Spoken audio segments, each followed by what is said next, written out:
Hi, and welcome back.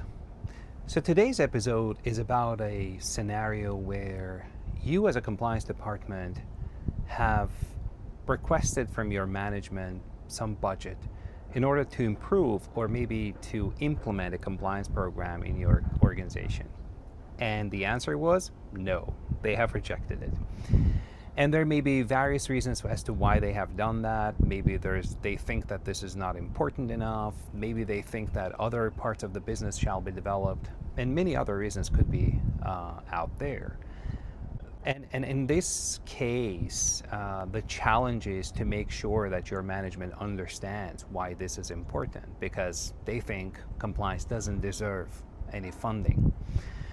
Now, for those people who are in managerial positions, one of the key messages here to deliver back to them is to say that, yes, we understand that certain funding for compliance programs may be required here, but consider cost of non-compliance. Because in most of the cases, what happens is if there is a non-compliance, and what we mean by that is a number of cases, many cases internationally, whether from the US or other jurisdictions, where you can see that the corporations have been fined, that some of the employees have been sentenced to prison. And so there's a cost of non-compliance, as we call it, and this cost sometimes is huge.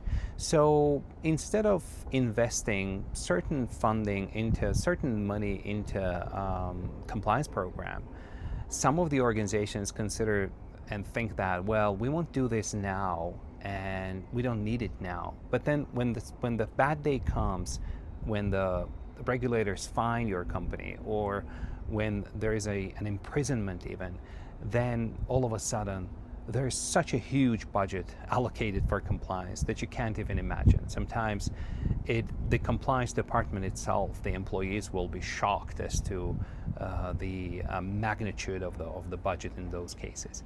So for those scenarios where you have cases where the management won't approve your compliance budget, consider this.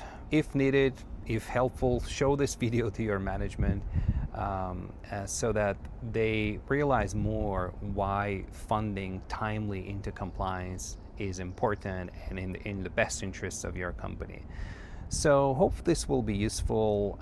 Thanks for watching and have a nice compliance.